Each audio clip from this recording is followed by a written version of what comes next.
Hello everyone, welcome to this video lecture series on the subject English for Skill Enhancement. Today we'll be talking about Toasted English, which is an essay included in our Unit 1, right? So Toasted English is an essay. Now let's see the today's overview of the lecture. What are the things that we would be covering in today's lecture? The first thing is introduction to the author. So it's very important to know about the author, right? Before we discuss about the essay, we should know about the author of that particular essay. And then introduction to the content. What is the main content? What is the main overview of that essay that we would be discussing about? And then we would be giving explanation of the main arguments. So there are certain main arguments or very important arguments that are being put forward by authors. We would be discussing about them. So without further delay, let's move to the main part of the lecture, that is introduction to the author. So, the author of this particular essay, Toasted English, is R.K. Narayan. He was born in 1906 and then he died in 2001. So, what do you already know about R.K. Narayan? He was one of the best first generation Indian English novelists. So, one of the best and Indian English novelists. He used to write in English, right? So, he wrote many novels, collection of short stories and non-fictional books, but he was best known for his novel The Guide, Swami and Friends, Malgudi Days, The Bachelor of Arts. Now these are of main work, very popular works basically. And now let's see about his writing style. Like how do you characterize his writing style? Or how do you analyze his writing style? So he was actually known for vividly depicting the lives of ordinary people. So when it comes to the subject of his writing, he always preferred ordinary people. He didn't talk about rich people or people who belongs to the upper, strata of the society. Rather, his subject matter were ordinary people. So that is one important aspect about his, writing. And then he was known for his simplistic language with subtle touch of humor. His language used to be very simple and his language was marked with a touch of humor, subtle touch of humor. Maybe not very, extreme kind of humor, or serious, very intense kind of humor, but subtle touch of humor could be found in his writing. And then realistic setting. His settings was very realistic. He used to depict Indian, rural setups in a very realistic manner. And then he was also known for his relatable characters. So he developed his characters in such a way that the audience, like the reader, could easily connect with them. So these are the features of his writing style. Now let's see about the introduction to the content. What is the main content of the essay title as Toasted English? Toasted English. Now this is the title of the essay. Now the main content or general content of the essay is, in this particular essay, the author is discussing about or has discussed about how Americans have actually modified English, British English, for their own purpose, to suit their own purpose. So that is the main argument of the essay, you can say, or the main content of the essay. So as you can see that because there are certain geographical differences and all, what happened when American people, they drove away the Britishers from their land, but they retained their language. What is that? English. But they didn't use the language as it was used by the Britishers. They had introduced certain differences, certain modification. So that process of modification is being described as toasting. That's why the title is Toasted English. So let's see the content. So it discusses how Americans have actually modified English language to suit their culture, context and purpose. So when it comes to the purpose of modifying, you have to remember there was one simple purpose. That was to make the language little more easier and more accessible, right? These two were the main purpose of the Americans. By keeping these two things in mind, they modified the language, English language. Now you can see all could have worked as a factors: influence of regional dialects, rapid advancement of technology, industrialization, spatial distance from Britain. Now these might all have worked as factors, but their main purpose or motive behind changing or behind modifying the language was to make it more simpler and accessible. Now, this process of modification has been described as toasting. Now, why it is being described as toasting? Because, like we do toast bread, right? So what happens? That it becomes a little more tastier for us. Similarly, In order to make that language more accessible, more easy, the Americans also have toasted that language, English language. They don't follow the language as being spoken by the Britishers. Now, let's see the main arguments of the essay. In the beginning, in the opening section of the essay, you can say the author is setting the tone. So what he is doing, he has used a culinary analogy. Culinary analogy means analogy related to food. So he is talking about English muffin. Now, what is English muffin? It's actually a muffin. So we call it like cupcake, right? So what happened? In American restaurants, muffins are known as toasted English. So muffins means ingredients and everything are same as British muffins only. But in American restaurant, what happened? Though the ingredient and everything is same, they don't call it as muffin. What they call? They call it toasted English. Similarly, the languages also. Though use English, Americans also use English, but they don't use the language the same way as it is being used by the Britishers. Now that part you have to understand, right? So the word English has been retained to acknowledge the root. So you can see when you see the name, why in American restaurant they call muffin as toasted English. So they retain English in order to tell that in terms of ingredients, we are retaining the same part. We are not changing. We are not adding any different ingredients. But then because we are preparing it in our land, we have to give it a different name. That's why they have given it a different name called toasted English. So you can see these two are the main point. What was the reason for this kind of modification? Why these certain changes? Why these certain modification? Because American always wanted to make English language simpler and less formal and more accessible, right? These were the main motives. Now let's see the main arguments. Now simplicity and directness of American English. So American always believed in or preferred more simplicity and directness in language. So as part of that, what they did, the first thing they did is they actually gave away the passive sentence form. What is passive sentence form? You might have seen that notice board, right? Trespassers would be prosecuted. You can find that notice board here also in India because we follow the British English as it is. So trespassing prohibited. This is in passive form. Trespassers will be prosecuted. Now these are all very passive. They sound much more formal, but then the exact meaning cannot many times be confusing for people.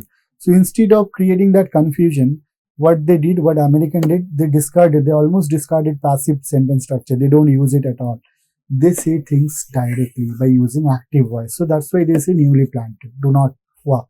You can see all things it might sound little coarse, it's not that polite or that formal, but then they are conveying the meaning in a very clear manner, very simple manner, right? Now that is first thing they have done. Passive sentence structure, you can see they have discarded it, Americans.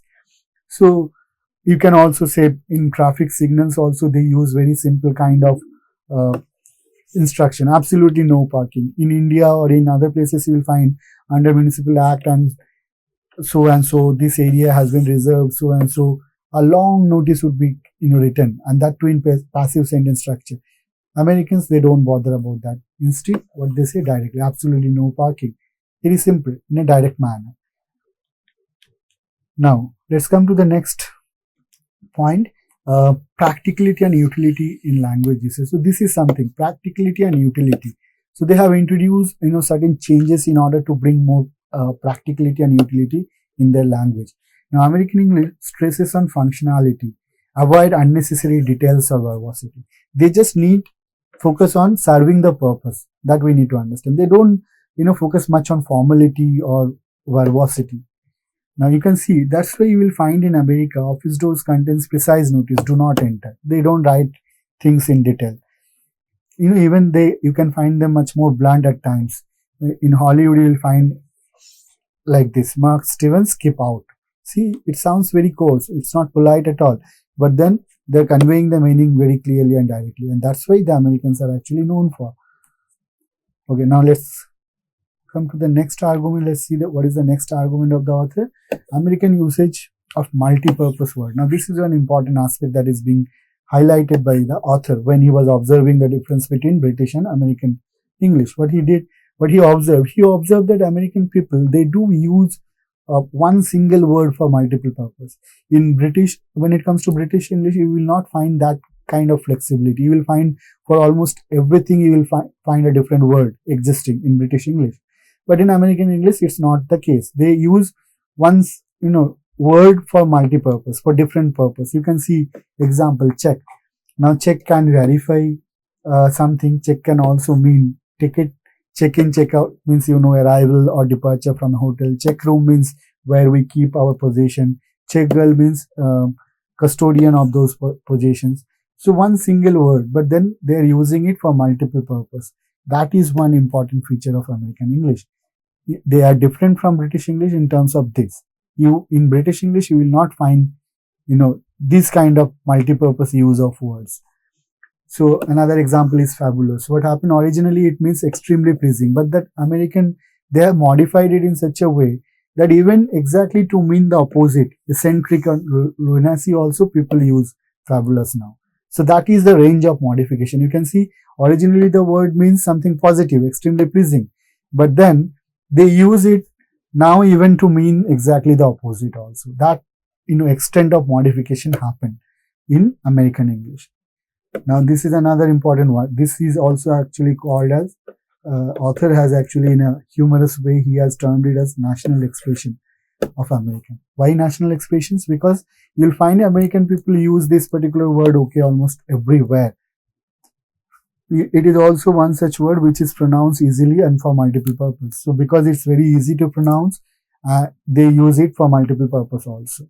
So that's why it has almost become like the natural expression, the national expression of the American people. Now let's see, come to the next. Now, diluting the refined nature of the English. Now what happened, American, what they have done, you will find that they have actually diluted the refined nature of English. They don't believe in that much of politeness or formality. That's why in London versus, when it comes to London means I am obviously talking about British English. They don't shout ticket, ticket, ticket. They will simply go near to you, say thank you. You will understand. It's a kind of sign language. The passenger will understand. They will offer the conductor the ticket. And then again, after receiving the ticket, the conductor will say thank you. So just one single word they use, that is thank you. They don't shout as ticket, ticket, which is the case in India or in other countries. Okay. In British, you can find, the language very polished. Can I help you? It sounds very polite and polished, right? But then what does it mean actually? When someone is saying, can I help you, in his heart or in her heart, he or she can also mean, what business do you have here, right? But in order to hide that, this politeness, right? You can find it in British English. Excuse me. Now, what happens, let's say when we are trying to reach a particular place. Now, the road is congested and I'm trying to walk first. So obviously I will ask for way. I'll do it. In Britain, you will find, or people who use British English, they will say, excuse me. That means, please give me way. But then actually, you see, I am in a hurry. I need to reach to a particular place on time. So in my mind, I must be saying, why the hell are you blocking the passage? Give way for me. But I don't say it because I use British English, right? That's why I say it in a very polite manner. Excuse me. Would you like to wait? Now, this is also a polite expression. Actually, it can mean no other options are available. This is not kind of giving options. When someone asks you, would you like to wait? There is no other option. You have to wait. But then it is putting things in a very polite manner. This is the features again of British English. Now, American people, they don't bother about this much of politeness. They do prefer to say things directly, right? Maybe they won't be saying, why the hell are you blocking my passage or blocking the passage? But they also won't say, excuse me. You should not be expecting that much politeness in their language, right? Now, let's see the next point. In the next segment, the author is actually talking about the need for a Bharat brand of English. So, author has observed how American people have modified English. Similarly, now he is suggesting that we Indian also should be doing the same thing, because we also need our own brand of English, that is Bharat brand of English. And for that, we need to change. As per now, what happens? We use British English as it is. right? But we need to change it. That's what the author is suggesting. So English in India is strongly adhere to the norms and patterns of British English. We still follow British English. The author spoke about the need for similar sort of toasting English. So the author is suggesting that we cannot follow the British English as it is. We also have to follow the Americans. The way they have modified their language, similarly, we should also modify English that is being spoken in India. Now, need to reflect the local culture and speech patterns. Now, why the author is suggesting that kind of modification is required? Same motive, in order to reflect the local culture, in order to suit our local purpose and our speech pattern.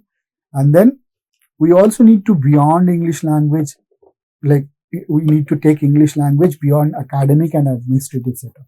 As per now, what is happening? English is being used only in academic and administrative setup. But the author is saying we need to take it beyond that setup. We need to take it to the common man. And that's why you need to introduce certain sort of modification. It must create an identity with a Swadesi stamp, like Madras Handloom or Tirupati Dal. Now what happened? These things, even though they move beyond our territory, our country territory, still they are known. They retain their identity, right? Similar should be the case with English. What happens? We need to use English, language, which is primarily the language of the Britishers, but then we need to put a Swadesi stamp on that, a Desi stamp on it. That's what the suggestion that is being put forward by author. Now, while giving this suggestion, the author did give us a warning also. What is the warning? Avoid mongrelization. We cannot mongrelize the language. Now, what is the meaning of mongrelize? To dilute the language in a negative manner. So the author warns that while the attempts must be undertaken to toast the English we speak, to adopt our life and assimilated idioms, we must not compromise with the grammatical rules. So this is one way of not inflicting mongrelization. So if you want to avoid mongrelization, what we need to do, we need to follow the grammatical rules. Americans, what happened?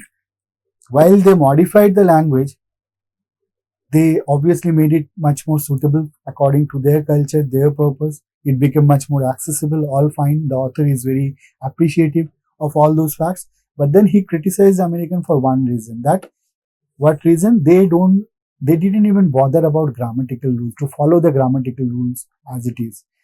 And as a result, what happened? You will find sentences like that. Where you going, man? It's not a grammatically correct sentence. But in American usage, you will find, right? So this is what the author is actually warning us, that we should not be mongrelizing the language and give up the grammatical rules. Okay, other changes, certain words we can introduce that will reflect our culture, our speech pattern. The way we actually use pronunciation, we can bring changes in that. But then while doing that, we need to ensure that we are not compromising or diluting the grammatical rules. Grammatical rules we should follow as it is. Now, rules and dignity of grammar must be maintained at any cost. That's what the author is saying in order to avoid mongrelization. Now, author leaves it at the end of the essay. The author actually leaves it to the practical man to think how we can bring all those kind of changes to make this language much more suitable. Like the English we speak here should also be suitable to our culture. It should reflect our own culture, our own lifestyles, right? So it's up to us. The author is saying it's up to the practical man to think about how those changes can be brought and in which aspect those changes can be brought. So this is all about when it comes to the main argument that is being presented in the essay, Toasted English. So what is the takeaway point? What are the takeaway points of this lecture? You can see how Americans have modified English to reflect their own lifestyle. So we actually pointed out how R.K. Narayan has described the differences between American English and British English, right? And then the need for a similar project. We also discuss about how author is actually suggesting that we should also bring certain kind of modification, just like Americans have introduced certain kind of modification. And then from the lecture, we also got to know about that while we should try to bring or to introduce certain kind of modification, we should avoid mongrelization by following by maintaining the dignity of the grammar. So these are the three main takeaway points from video lecture. Thank you all. Hope to see you again in the next lecture. Thank you.